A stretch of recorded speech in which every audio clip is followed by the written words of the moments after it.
Hey everyone, Nathan Lustig here from the Magma offices in Santiago, Chile today. Welcome to Crossing Borders, where I interview entrepreneurs doing startups across borders and the people who support them. Codie Sanchez is my guest today.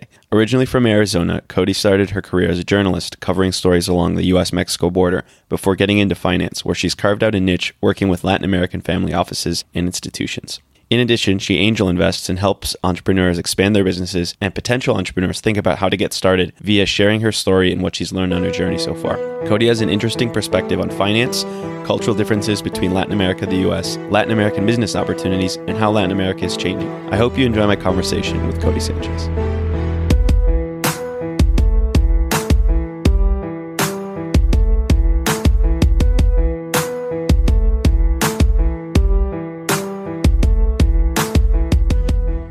Hey, Codie, thanks for taking the time to do the podcast. Welcome.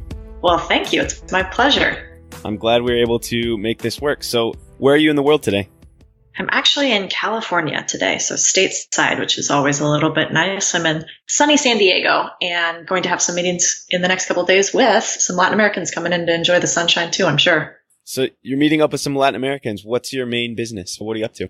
Yeah, so my main business is an investment management business. So we have clients all around Latin America, institutional level investors. Maybe we share a few that you might have in, let's say, your VC fund. But we go and sell investment products, commingled investments, ETFs, mutual funds, et cetera, to sovereign wealth funds, pensions, mutual funds in and around Latin America, and then in the US to offshore advisors as well. So that's my main real business. And then I have a little proprietary investment portfolio where I invest in cool companies, let's say like yours, who are doing interesting things. And so I can get a better understanding of how startup companies work as opposed to listed companies. And then when I'm not doing those two, I really dig helping more diverse humans get into positions of power. I'm a Latina and a chick, so I check two boxes there. So I kind of run around speaking to people about how to grow their careers, their businesses, and to companies talking about why they should hire diverse people of thought and mind and background.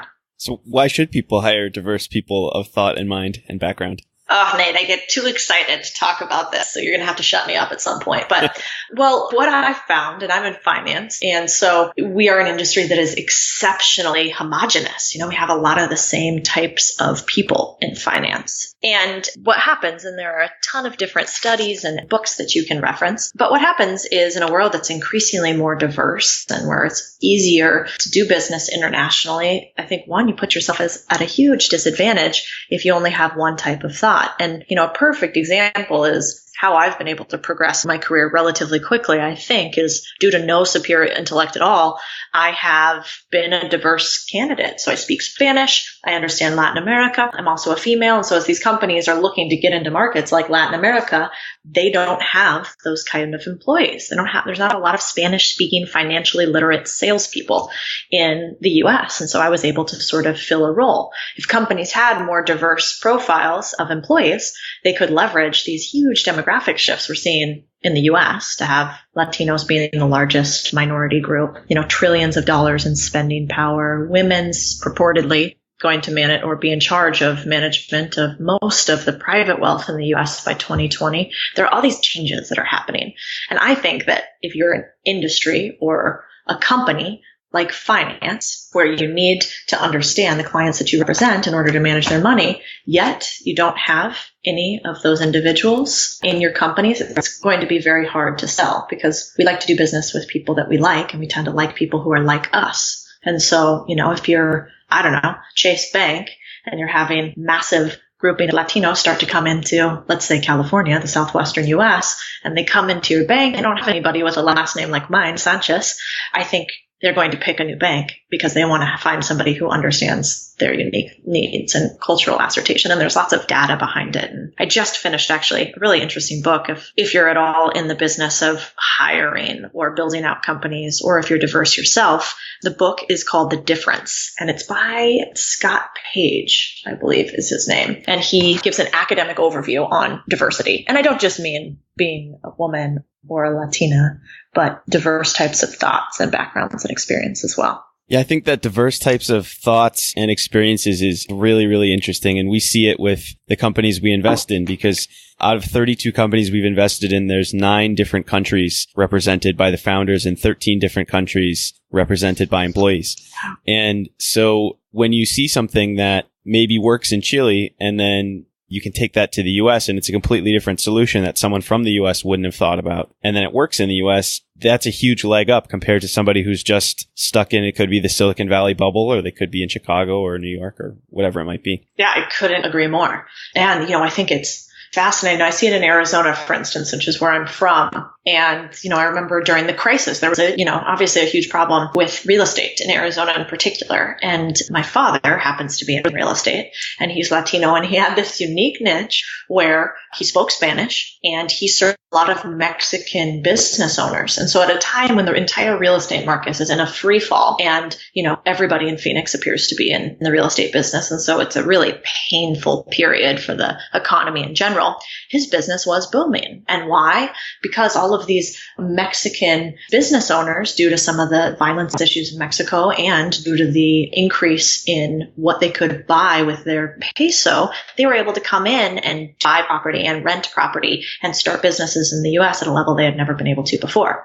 Now, you would only see that and understand that if you could speak the language and understand the culture. And so he was able to leverage that. And I'm a big believer in trying to look at markets through a different lens, whether that's Spanish speaking or, Portuguese speaking or whatever the case may be. And so where in Arizona are you from? I'm actually born and raised in Phoenix, Arizona. So not too many people there, lots of transients. But my father's from Spain originally, his family is, which is where I get the Hispanic background. And I was born in the Valley of the Sun. Very nice. And so would you consider it that it was the path that you sort of always knew that you wanted to be interested in Latin America, or was that something that just sort of happened along the way? I know a couple of things. I certainly wasn't clairvoyant in where I would be today, but I knew as a kid, when everybody else was playing with, Tonka trunks or My Little Ponies or whatever the kids were doing back then, before we had all the technology now, I would play shop. So I always set up my little bookstore, my business, and I would boss people around. And, I was kind of a nerdy weirdo. And so I knew I wanted to be in business, and I like building things being businesses. So I knew that was probably going to be part of it. But as far as Latin America, I just love the culture in it. And you're in Chile, so you can probably relate. But I find them very, the people are very cariñoso, like they're very caring, warm, endearing. I find that doing business in Latin America is super interesting in that my clients, we talk finance and investing and asset allocation and all those things, but they also want to know who you are as a person. What's your philosophy? What do you read? What's your family like? It is this relationship-based business that you don't see as much in a very much more direct and rational-based U.S. market. So I love that part of it. And then I think because perhaps my father saw it, I always sort of felt that there was going to be a need for more people who understood the Latino market in the U.S. and Latin America in general, and that was able to bridge sort of this gap between, predominantly, let's say, Americanized group of people in the U.S. and increasingly Hispanic presence. And so I was a journalist in Latin America before I was in finance, and I saw it then, and then I figured, okay, well, this might be a niche that I can leverage to, I can use as a fulcrum and place a lever on it to propel me a little bit faster than everyone else. What were you writing about in Latin America? Well, at that time, I was a journalist writing about human trafficking and drug violence, and in particular, totally different from what I do today. But we received a grant from the Howard Buffett Foundation, so Warren Buffett's son, and the grant allowed us for a year. So I graduated technically kind of a year early, spent my senior year of college traveling around the U.S.-Mexico border, and basically seen some real human struggle and strife. And so we were writing about what happens with the frontera, with a border. What are the stories that surround having this border between two countries? And so we wrote quite a few stories, but the last story was about separated humans. It was about what happens to those who are elderly trying to cross the U.S.-Mexican border, and it was called A Generation Abandoned, and essentially you saw all of these old folks' homes popping up along the U.S.-Mexican border, and they were not pretty establishments. They were run down and derelict, and there was no money for them, and there still isn't. And it was sort of this heart-wrenching visual of the end of life, being in some of the worst situations you could, separated by your families and lost for decades. And so we wrote this last story and got a little bit of press and won the JFK Award for print journalism, and keep it close to the vest. I was a little embarrassed about it, but I remember specifically we wrote a story about a woman named Carmelita. She was 90 at the time and separated from her family for more than 10 years. And her story just was really poignant and photographic face and, just a few strategically placed little teeth in there and a beanie she wore all the time. So we wrote this story about her, and then we came back and gave her the awards and everything. And to this day, I'll never forget what she said to me. She was ecstatic in that big kind of toothless grin and said, all in Spanish, now that the U.S. knows about us, you're going to help us, right? You're going to reunite us with our family, right? Because America knows now about us. You just showed me all these things.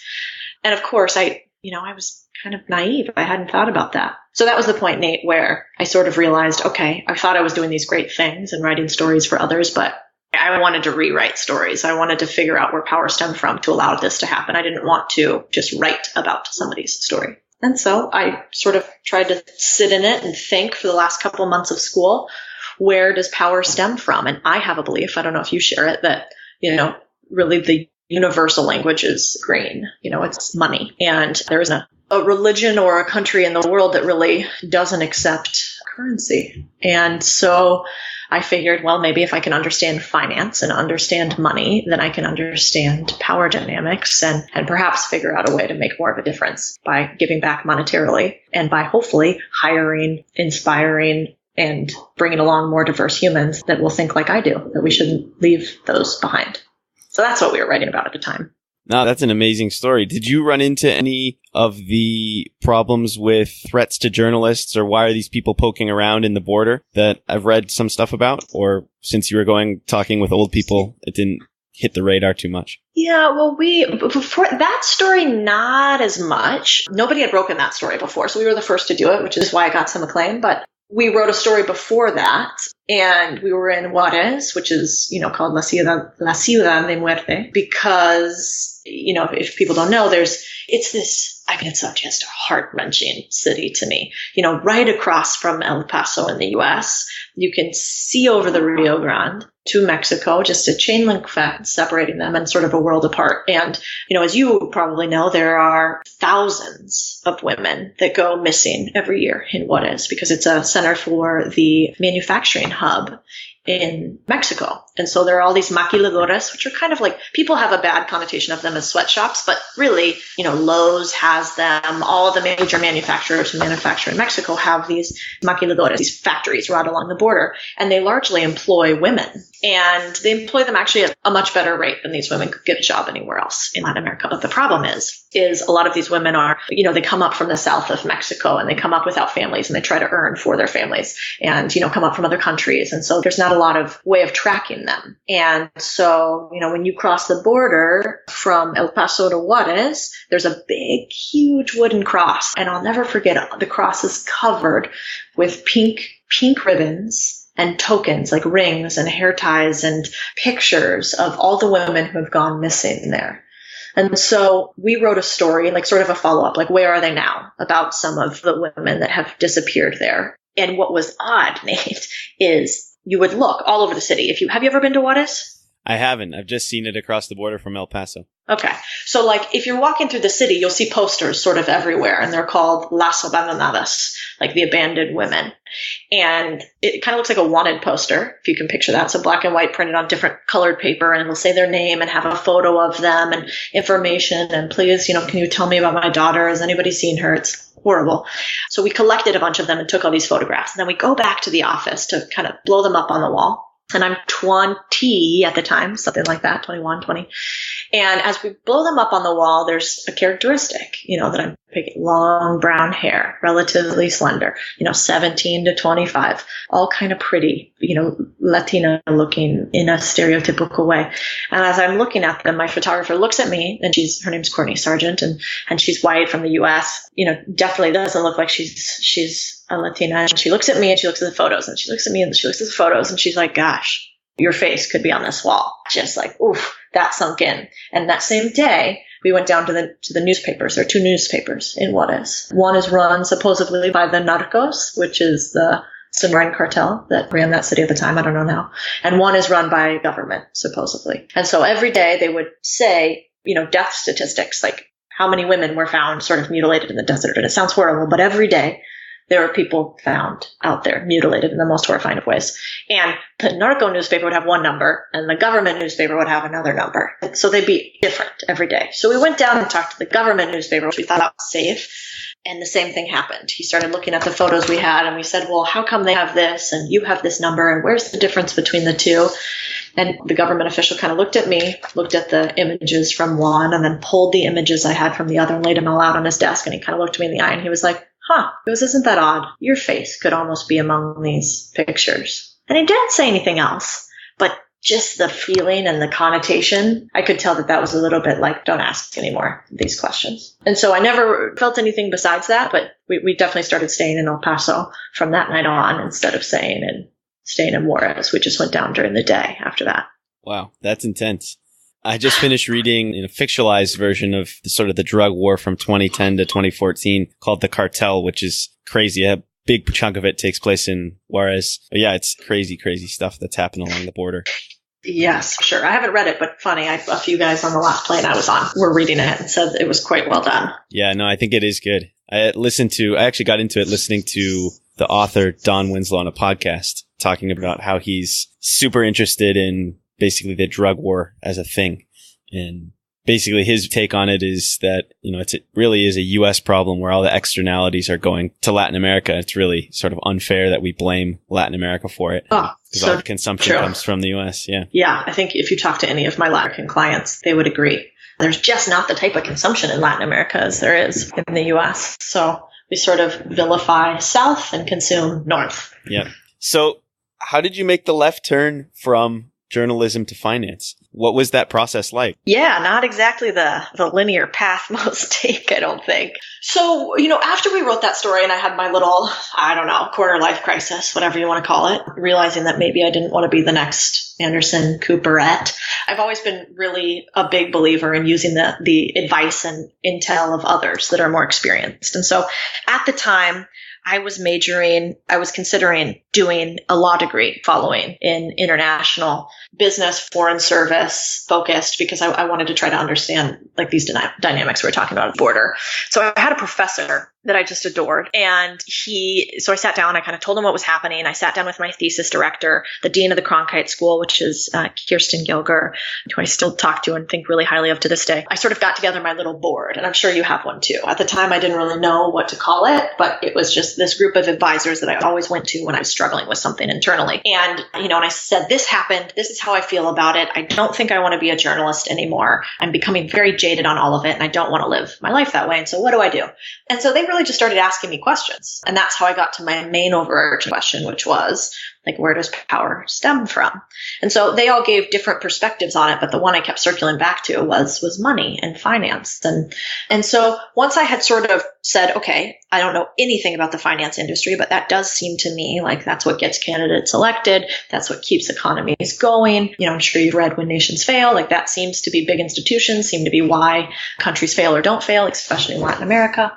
And so at that point, I sort of went to my network. I've always been very involved in Latina, Hispanic, women's groups. And I just started going to as many events as humanly possible and asking people, do you do anything in finance? I have this skill set, which maybe could be useful in sales or something. And I ended up sitting next to a recruiter who we were at a Latino conference, and, we sat down next to one another, and she told me she was recruiting people into their asset management accelerated development program. So you go in, and if you're, kind of a novice like me and you don't know much about the industry, you can compete with these, people who were much more intelligent than I, but you rotate through different of the company. So it was priceless for me because you spend 3 months in each group sort of understanding the varying portions of it. And so she invited me to interview for this grouping. And I said, great. And I had no idea what I was doing, but I'm a journalist. I just went and started researching as much as humanly possible and asking question after question after question. And for some reason, they let me in. And then I kind of climbed from there. How long did it take you to do all that research that you wanted to do ahead of the interview? How much time did you have? Basically nothing. I think I was the last entry. So I think I had a week. I was living a lot in Mexico at the time. So I think I had a week between when I met her and she said, interview is on a Thursday next week. Can you come? And the part that was a little scary for me is it wasn't a one-on-one interview. It was, all the however many candidates. There were some pre-screenings. So I think those were just phone calls in which I was pretty honest about saying, hey, I'm not a financial expert. Here's what I'm good at. Here's why I think I should still be considered, and here's the things I'm going to bring that I don't believe anybody else would have. So I'm, self-awareness, I think, was important, and admitting what I don't know, which was much. And then we had on Thursday sort of like a super interview day. So you had I don't know how many, 50, 60 candidates, and I think they take 8. And all of us went through this sort of 6 hours of varying tasks. So some of it's as a group. So you have to try to shine without looking like a jerk in front of everybody else. Some of it's one-on-one with varying people, a little bit of testing, a little bit of them just watching how you interact during lunch. And then you got called back a week later if you made it past that. And then I think you had one more series of interviews for the, final grouping of people.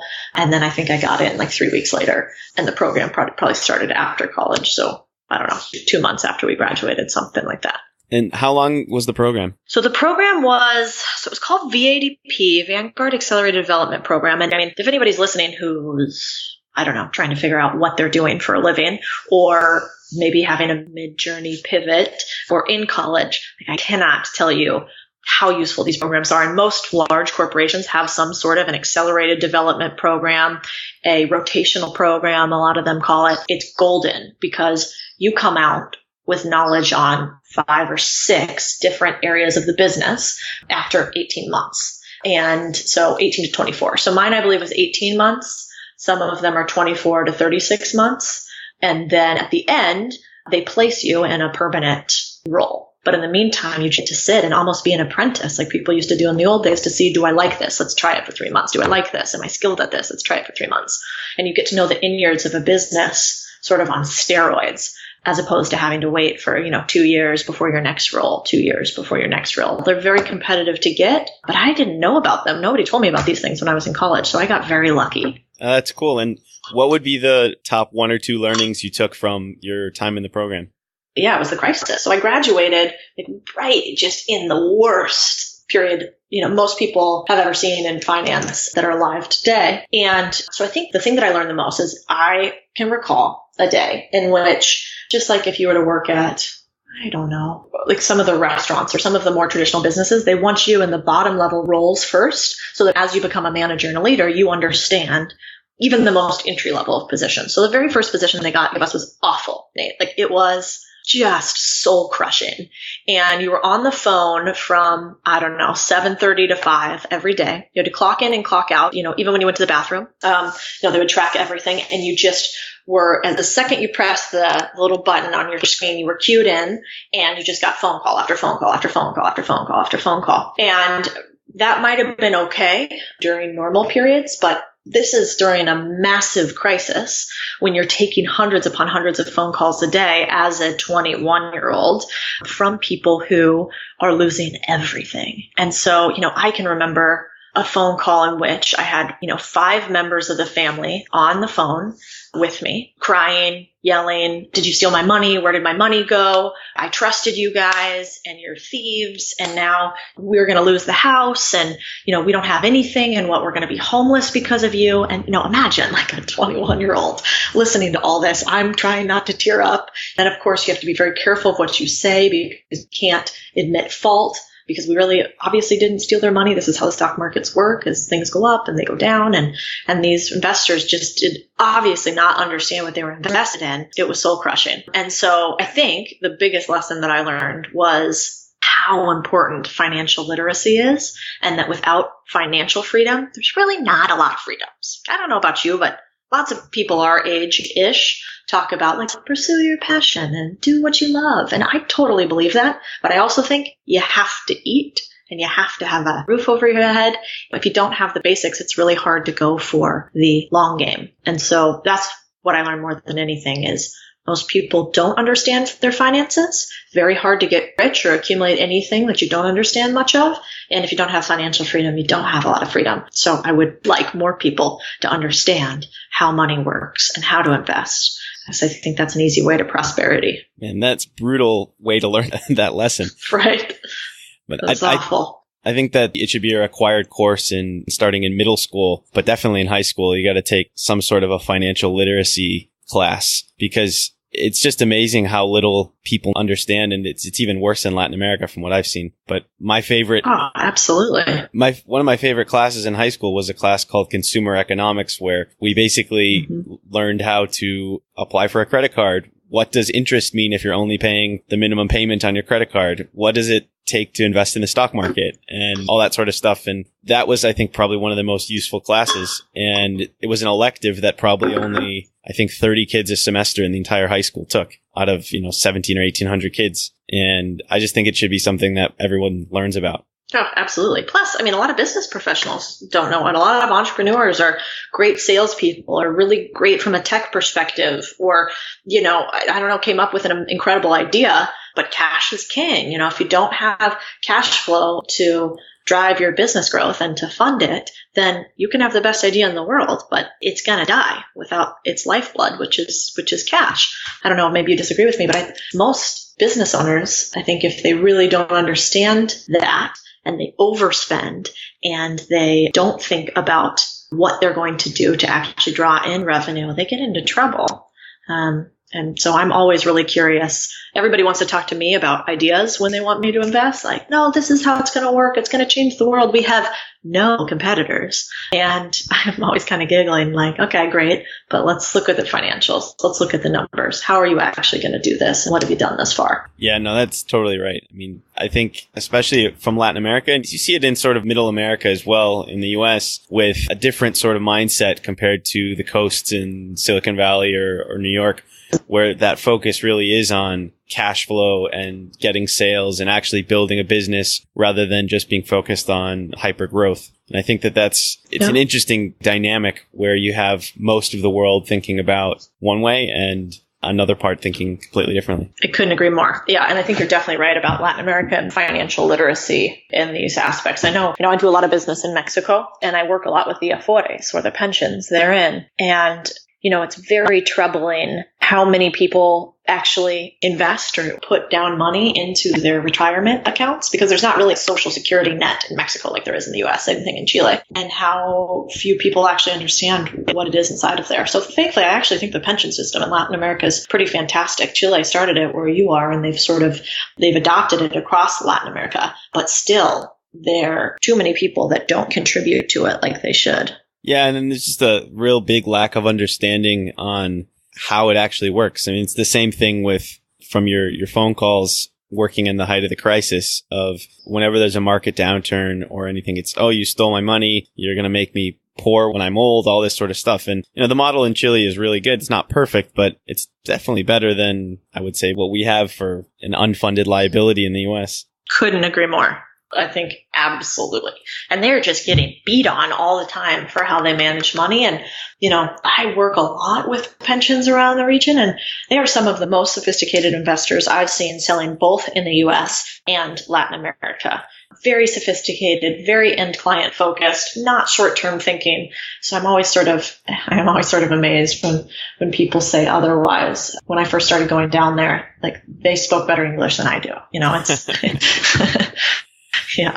My view on this, and this is just, I still don't really understand why this is in Latin America, but there's, especially I know Chile better than some of the other countries, but like the pension funds or the big businesses do things that don't really have much economic benefit for themselves or even political benefit for themselves, but just enrage normal people. And it's like, why are you doing that? I just don't understand. It's like a very clear example in Chile was there's been a lot of price fixing scandals over the last couple of years. One of them was for toilet paper. And I think the total amount that they were able to steal from the price fixing scandal over like a 5-year period was only something like $1 million per year per company that was in it. And we're talking about companies that are like, hundreds of millions of dollars in sales per year. And it's like, right. Why are you doing that when it's such a small amount of money beyond the fact that it's wrong? And then you go into the pensions, and there's all sorts of like small fees or things like that where people just get really annoyed by it. And the main business of it is not those small fees, or just even some of the comments that the people make. It's like very not politically astute. That's what I think people are always complaining about. I couldn't agree more. Actually, I'm super impressed with the Chilean economy. I always have been. If I'm a Friedman economics sort of believer. And so I really believe in free market capitalism. We've talked about this before. And so I think that it's definitely not perfect and there are many things they can do better. But I look at neighbor to the left, neighbor to the far left. I see a lot of issues with a lot of other countries in Latin America who have adopted these populist regimes. And it sounds great, but it doesn't seem to lead to economic freedom for a lot of people and to stability. And so, I get impressed with when I go down there and I listen to the investors and I think about how the companies are run. It looks much different than it does in other countries in Latin America. No, that's definitely right. I mean, Chile is definitely the model for the rest of Latin America to sort of follow, I would say. But so jumping back to your story, how did you go from the rotational program and taking soul-crushing calls to getting to where you are today with managing and working with a lot of these family offices in Latin America? Yes. Let's see. So through the rotational program, I ended in the exchange traded fund distribution business. And that was really, more towards the beginning of this industry really booming at the time. Now, exchange traded funds are passive investments, which means there's just kind of like a grouping of stocks that are static.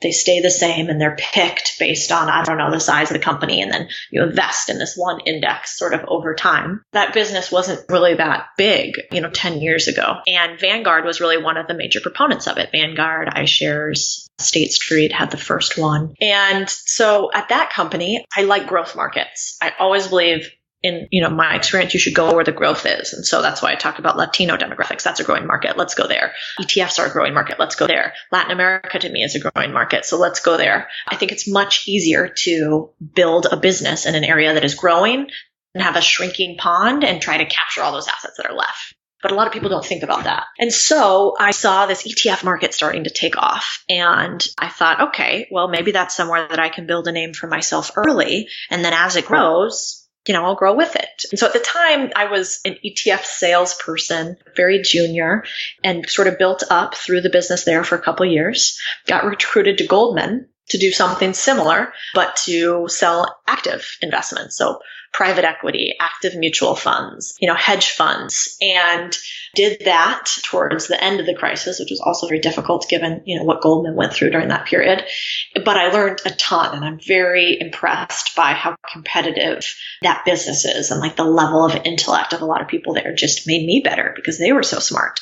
And so, having worked at one of the biggest asset managers in the business, Vanguard, and then having worked at arguably one of the most well-renowned, at least inside the investment industry, businesses, Goldman, I leveraged that to stop working with financial advisors and go to State Street, which was the world's biggest asset manager, 22 trillion in assets under care, which is like a can't even contemplate number. Like, what does that even mean? And I went to their business, and there I wanted to sell to institutions. I really love strategic sales. Like, there's a sale, like lots of different types of sales to me. So you can have sales where you're like trying to sell a t-shirt online.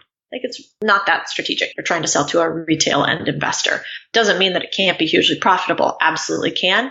I like going for really big chunks of money from really savvy investors, as opposed to trying to sell to somebody like me, like a small investor, smaller amounts and have to have volume-based business. I like having big, chunky, high-margin businesses if I can. And so I went to the institutional business at State Street and sort of talked them into hiring me, to be honest. I harassed one of the head managers creatively for a bit. And then from there said, okay, I'm going to do institutional sales in the Southwest in the US. Started doing that. Saw that they really were not allocating the resources they needed to Latin America. And I said, I'll do it. I'll beat all of my goals domestically, and I'll do this other thing in Latin America for free. So you get free extra work out of me. Let me go and try to build this business for you. If for a second I don't miss, I can't hit a goal domestically, then, cut off the rest. And they were like, okay, whatever. So went and did it, started getting, kind of a lot of business in Latin America for them. And then the CEO at my now company said, hey, come over and partner with me on this and help me build out our Latin America business because we want to do that. And I said, all right. So that's an interesting way of thinking about it. So I'm interested in this part. I'm going to do basically free work to make it happen. How did you come up with that, and how did you decide that would be the path you wanted to do rather than just sort of continuing to cruise along in doing well and selling in the Southwest US? I'm sure similar to you, I just have sort of an anxious, striving personality. Like the second that something plateaus and I become pretty proficient at it, I'm like, all right, I'm bored. And so I don't really know how to stand still very well. And I love, I'm totally addicted to learning. It's just my favorite thing. And there are some, it sounds like, okay, Codie, what an obnoxious thing to say. But, there's some downsides to it, right? Which is typically in corporate America and in almost any business, the first couple of years when you're building the business, you don't make any money, right? You're building it all up. You're investing a ton in it. It's not really, a cash cow by any means. You make all the money when you've established it all and when you've built this thing and then can enjoy the fruits of your labor as it grows or you sell it or whatever. And I'm terrible at that. I love building it and I love the hard part. And then once it gets really established, I'm like, oh gosh, now it's working. Now what? And so, now I know how to build teams in who do great with the now it's working part, and I go and add additional countries to it. But back then it was just, all right, I'm beating all these goals really easily. I know how to do this business. What do I do so that I can extend this career that I'm having here and hopefully gain a little bit more renown? So I've always been a believer in like two things, which is asking for what you want and assuming you just might get it. And so I've always done that in all of my businesses. And too often, I don't know if you see this, but I see people, they like wait for me to tell them what I want from them. Very reactive, focused. And I never was like that. I always built my own scorecards and my own goals and sent them to management early and said, here's what I'm doing. Here's what I'm tracking on. Here's where I'm not doing well. Here's where I am. And so I just think proactivity was the name of the game. And if you are a hiring manager, like now that I have to hire a lot of people, that's what I look for. Because, gosh, it's amazing how many people say, I can't get a job. I can't get hired. Nobody's hiring. And it's like, actually, job openings are at all-time highs in the U.S. right now. And everybody's looking for people. It's just we want people who come and find us and who are showing some initiative. So I've always done that. And I think if, the people who work for me that do that too, I'm like, yeah, great. You kill it in your current business, but you want to, help me open up this new country, no problem. As long as you're continuing to kill it in the first one, let's do it. That, I think, is the right way to think about it. I mean, we see that with the entrepreneurs we work with as well. The most successful ones are always thinking about what can I ask for? And those are the ones that end up being successful. Yeah, interesting. I hadn't thought it makes sense from an entrepreneurial standpoint. I don't get to see enough of the end individuals who are successful yet to make those comparisons. But I think as far as employees, that's how it works for me.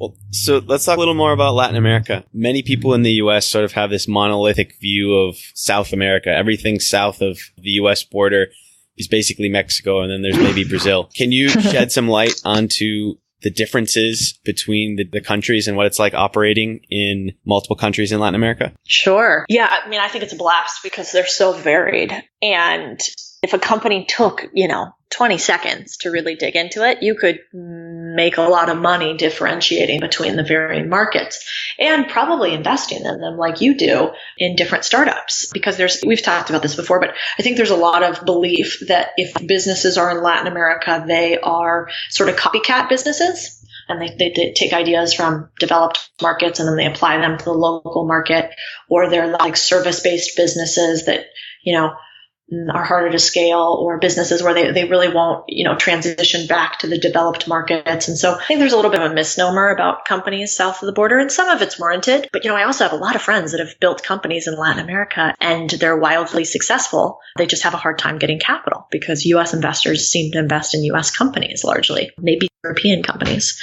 But what I found in Latin America, I do business in, Peru, Colombia, Chile, Mexico. We have some clients in Brazil, not a ton. It's a tough market. And then across the Caribbean, and then U.S. international investors. And total generalities on a lot of these, but Brazil is a very closed market for me. So it's very hard to do business in Brazil without local on the ground presence and without Brazilians. There's a saying in Portuguese, which is something like Brazil is for the Brazilians. And so I think probably because they're the only country that speaks Portuguese, surrounded by all these Spanish speaking countries, they're pretty insular, like great humans, amazing food, love the samba, but tough to do business. And then you have, Chile, which I find to be a very open market. I would say probably the most similar to the U.S. in personality and the way that they do business. And the economy was kind of created by the Chicago boys. So a bunch of economists from the University of Chicago came down and helped set up the stock market and really the economy and set the guidelines. So it's very similar to US, easier to do business, but also means they're very sophisticated. So it's very competitive, and relationships are important, but not nearly as important, it seems to me, as like Mexico, where in Mexico, it's a very relationship-based business. And, I get invited to weddings and quinceañeras, and it's expected that you are friends with your clients. Whereas in Chile, not as much for me.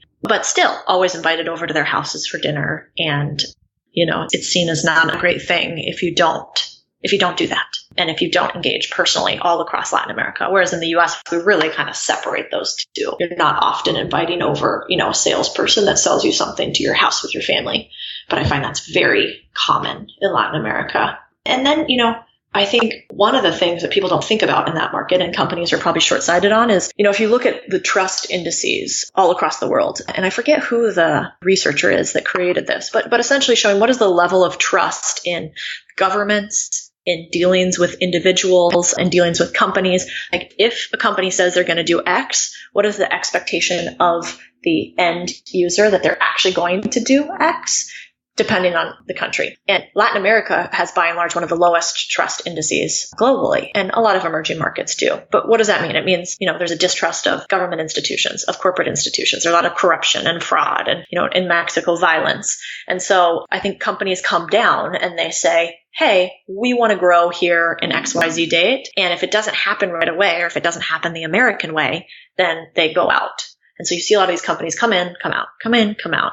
And it really jades the end investors and the users and the regulators in the countries. And so, it's a slow game. But once you have clients down there, the loyalty factor is huge, something that I don't find in the US. Yeah, I think that's interesting. I talk about it with my friends on the business side, but in the US, it's very easy to go, like if you go out to a bar, you can go talk to a group of people and you have a great time that night. But as soon as, it's bar time, it's ready to leave. That's it. There's probably going to be no more interaction. But in Latin America, it's generally the opposite way, where it's a lot harder to go talk to someone you don't know. But as soon as you get in, you get invited to the house. And it's just a much different type of relationship where the barriers are maybe a little higher to start. But once you're in, you're in.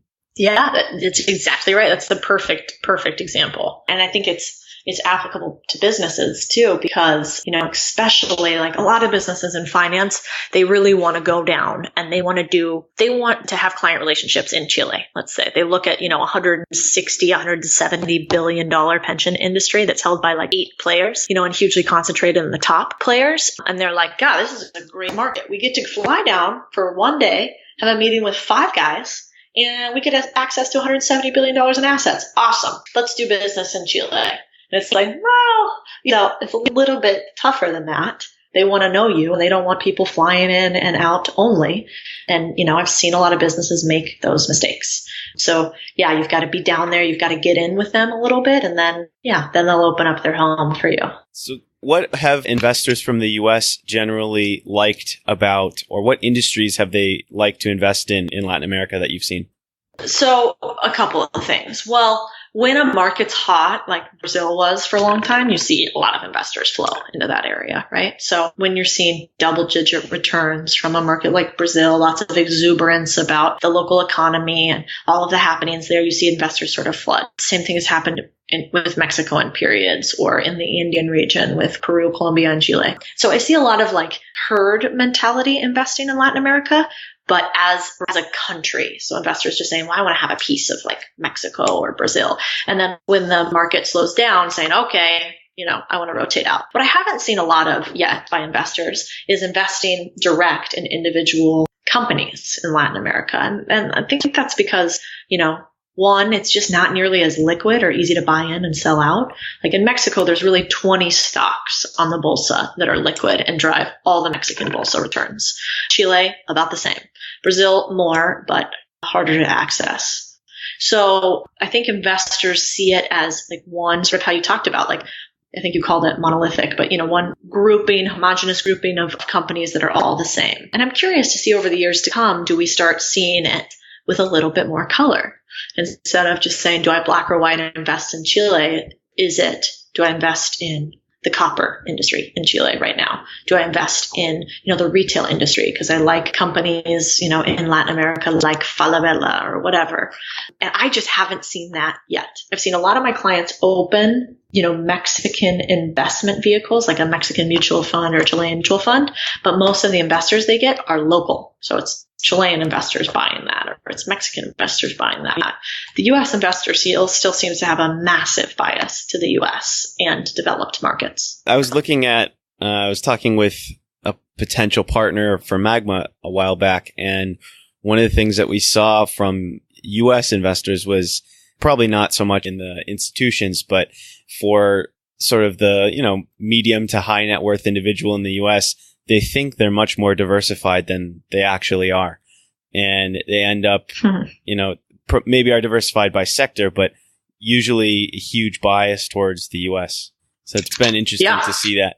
So let's talk a little bit about your other business that you do. So, you're putting out content for entrepreneurs, for people trying to build personal brand, and trying to help people achieve their goals. Can you talk about how you got into that and why you started to put out your content on social media and your goals with it? Sure. Well, so I specifically started, I think, because I was starting to get asked kind of more and more to speak to groups of Hispanics and to groups of women in finance and business. But I suppose just because there aren't a lot. And so it was all very reactive. There would be the Hispanic Chamber of Commerce would say, hey, we want to have somebody come and speak to a bunch of high school students who are predominantly Latino. Would you be willing? And so, of course. So, I started just getting these requests. And then I started thinking, well, where's this coming from? And why are we getting these kind of requests? And so I started asking the companies back, like, what's happening? Why are you having these questions? What are you trying to do? And what I realized is, I guess when I was younger, I felt the same way, but I have a belief, and there seems to be some research behind it, that it's very hard for kids and people in general to think that they can achieve something if they've never seen somebody who looks like them or has a similar background to them that has achieved it. And that's why in some of the Scandinavian countries, when you ask a group of grade school students who wants to be the next prime minister, and it's been, a historical period of prime ministers who are female, you see all the women in the group raise their hands. And then if you do that same sort of scenario in the US, I wonder if it's changed now since the last election. I don't know.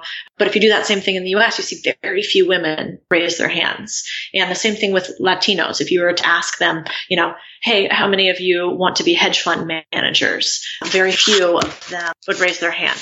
And yet if you went to a more, let's say, higher socioeconomically privileged area, that number would differ. And so, I guess I just started thinking, well, this doesn't seem to be equitable, and maybe they can learn something from my background.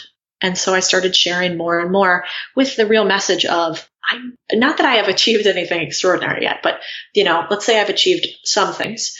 And I don't have anything special, and I wasn't given anything special, and that, there's nothing that I have that somebody else couldn't replicate with sort of hard work, dedication, and curiosity. And so if I can do this, and my last name is Sanchez, and I happen to be a female, guess what?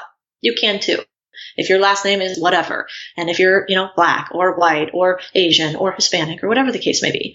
And so it really just became a passion project for me. And, I remember I was speaking with a group of predominant minorities, African Americans, Hispanics, and east side of Dallas at one of the Dallas ISD school districts. And I don't know, a couple hundred kids in the crowd. And I was seated next to a guy who runs a nonprofit there. And he is pretty high up at one of the local corporations. And he kind of leaned over and he was like, watch this. I was like, okay. Then he's like, you guys raise your hands for me in the audience if anybody in your immediate family has gone to college, immediate or extended maybe. And I don't know. So it's a couple hundred kids, maybe 7, less than 10 hands go up, right? Oh, God, that's horrible. And he goes, no way. And he says, okay, now raise your hand if your immediate or extended family, anyone in your immediate extended family, has been in the prison system. And I am telling you, Nate, 90% of the hands go up. Now, at the time, I'm living 10 minutes from this school in which 90% of the kids have had family in the prison system, and only 2% have had family in the collegiate system. And I just sat and what is their common denominator? Their ethnicity. And I just thought that doesn't seem right.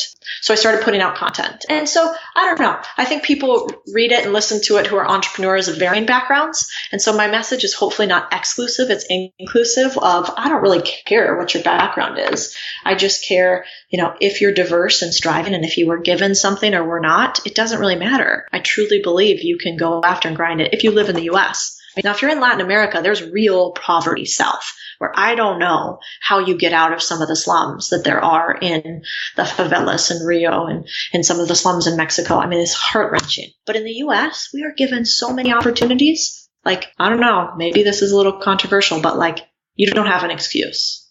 You don't have an excuse to not achieve. There are too many free resources for you to use. We just need people being shown what they are and that they can do it.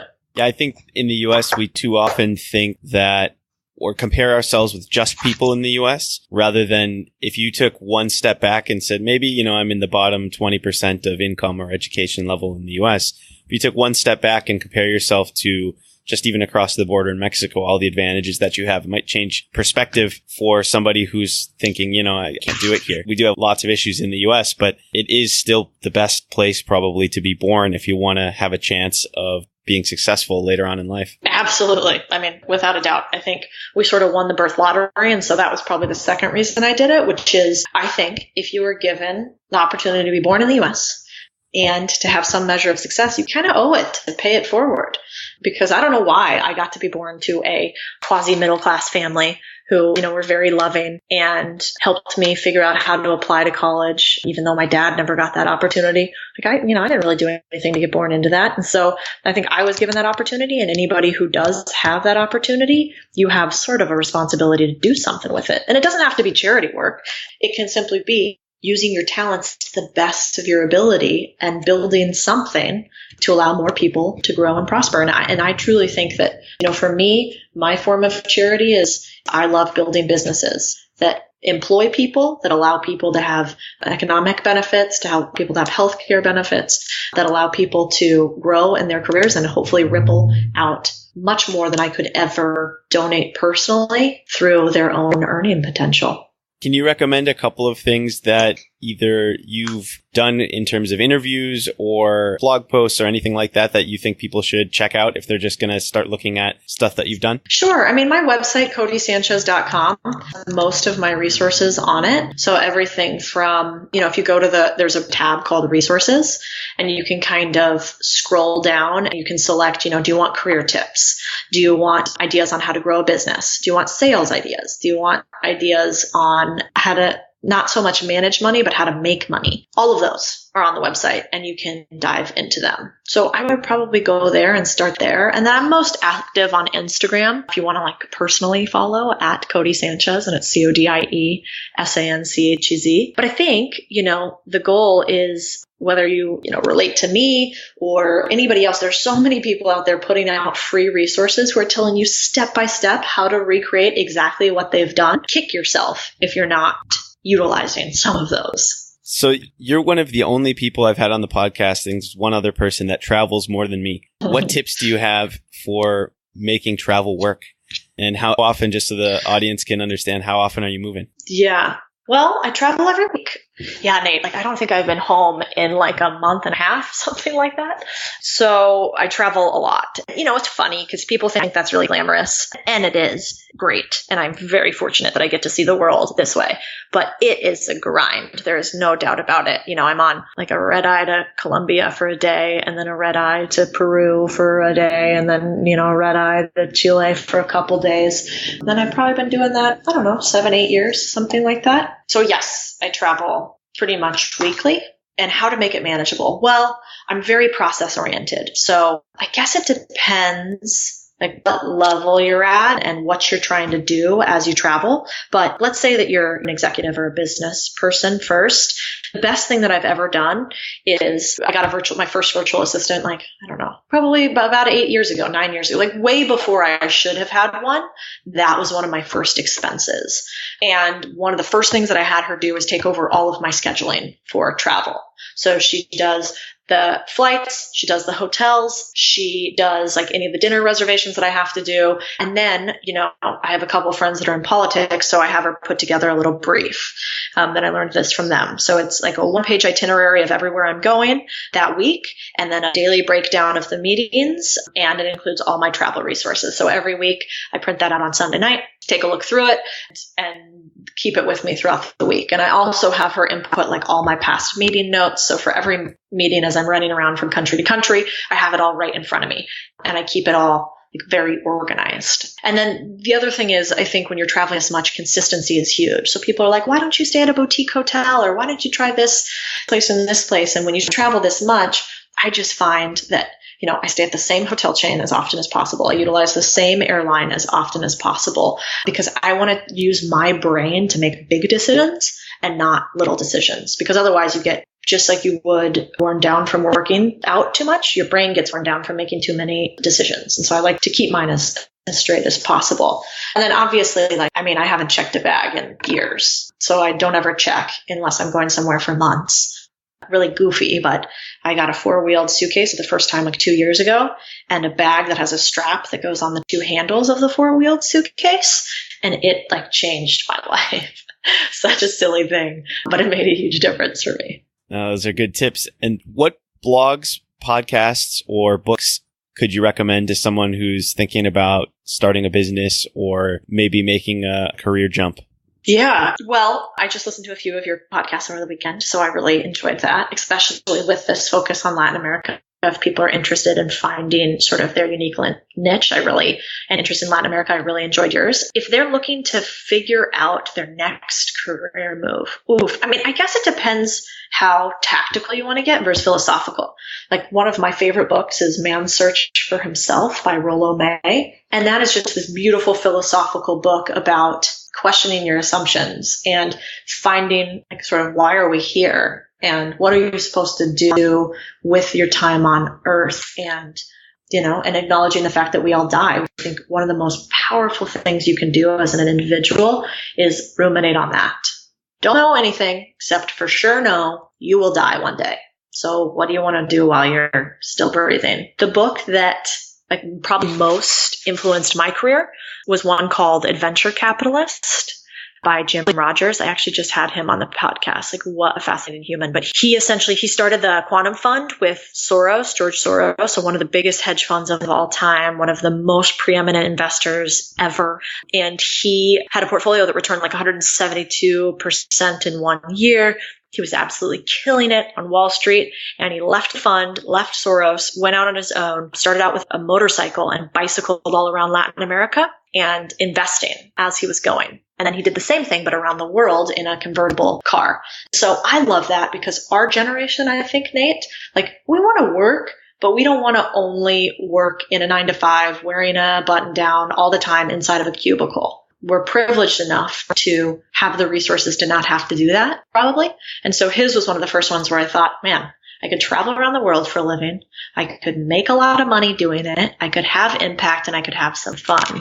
And then I'm a sucker for Tim Ferriss. So I always listen to his podcast. I read his blog posts, and The 4-Hour Work Week for me was one of the most poignant books just because, and I go back and reread it sometimes, not because I would ever only work 4 hours a week. It's just not my personality, but because I was doing so many silly, ridiculous, unnecessary things that I considered quote unquote work that were really just busy work. And he helped me cut those out and focus on what matters.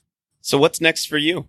That's a good question. Well, I'd like to, my goal for my business in Latin America is I want to be one of the biggest, if not the biggest, investment businesses in Latin America. And I want to do it as a private company, which we are. And I want to do it with the team that I've built, which every member of my team is a minority in some way, shape, or form, which is rare in finance. So I have almost all women. I have one dude now who's great, and I have a mix of Latinos and different backgrounds. And that doesn't exist often in my industry. So I want to be the biggest with a group of the most diverse humans, I think, in finance. And I want to show people verbatim, point blank, why there's a benefit to having this type of grouping of people. And I want to do it with an ethical compass that I think is different than others in the business. We don't I don't go wine and dine clients to get their business. I don't go out and, party to do it. There is no Wolf of Wall Street mentality on my team. We are like ethical driven before all else. And I think that is rare in finance these days. So I'm really proud of that.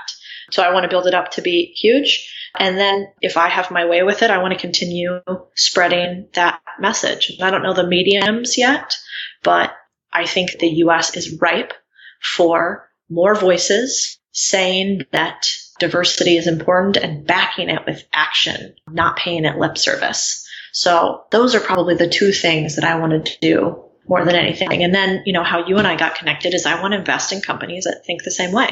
So I want to personally invest in companies that are run by minorities or that focus on emerging markets or that have a focus on diverse thinking and business building. So that would be my goal. And I hope, and I think you're similar. Our generation, I think, is starting to, they're getting liberated in this idea of actually doing what they want to do for a living, which I think is phenomenal. But I really, I had a conversation. I'm in San Diego, which there's a lot of like complacency I see here because it's beautiful outside and you could surf all day, every day, which is great. But I really would like our generation to think about like, what are they creating and who are they consuming from? And going and doing the hard things, not just taking selfies and being, fashion bloggers and, and doing the easy things. But we need more people who are conscientious and ethical in the hard industries, in finance, in politics, in science. Maybe it's not always the sexiest, but guess what controls the biggest portion of GDP or the biggest portion of production of the U.S. economy, aka has the most power in the industry, is finance. And so if our generation decides that we'd rather build apps and take selfies than figure out how politics or finance works, then I think we get exactly what we deserve. I think that's some very interesting goals and very worthwhile and a very good spot to wind it down. So thanks again for being on the podcast. I appreciate it. And I hope that we get to continue both building awesome businesses in Latin America and promoting people that have great stories to tell. Couldn't agree more. Thank you for all the stimulating questions and for letting me rant and rave a little bit. That's the goal. Get that all on the podcast. Thanks again and have a good rest of your day. Thanks, Nate. I hope you enjoyed this episode of Crossing Borders with my guest, Codie Sanchez. If this is your first episode, you might enjoy episode 9 with Diego Saez-Gil, founder of BlueSmart, or episode 12 with Federico Vega, founder of CargoX. Thanks again for listening, and if you enjoy Crossing Borders, please rate the show on iTunes and Stitcher, and don't forget to subscribe. Thanks.